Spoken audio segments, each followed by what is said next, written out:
আজকে আপনাদের সাথে একটি বিষয় শেয়ার করতে চাই। সেটা হচ্ছে আমি এই জায়গাটা লিজ নিলাম 10 বছরের জন্য। এটা মূলত মাছ চাষের জন্য নিয়েছিলাম। এখানে জায়গা হচ্ছে টোটাল 32 গুণ্টা থেকে একটু বেশি হবে।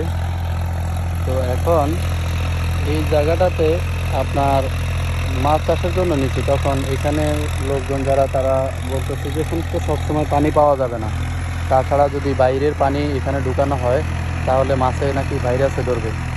ওই খালের পানিগুলা, ওই পাশে খাল আছে, সরকারি খাল, ওই খালের পানিগুলা নাকি ভালো না। সেজন্য মুরব্বীরা বলতেছে যে এখানে এক সিজনে ধান চাষ করার জন্য, আরেক সিজনে মাছ, যখন পানি থাকবে তখন মাছের চাষ করার জন্য, আর যখন শুকনো মৌসুম আসবে তখন ধান চাষ করার জন্য। তো তাদের কথা মেনে এখন জমিতে হাল দিতেছি।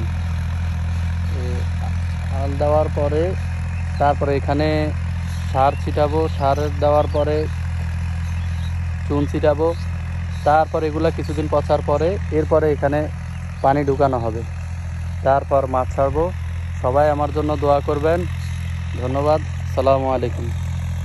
এবং এটা কি, পদ্ধতিটা কি ভালো হইতেছে না খারাপ হইতেছে, দয়া করে সবাই একটু জানাবেন প্লিজ।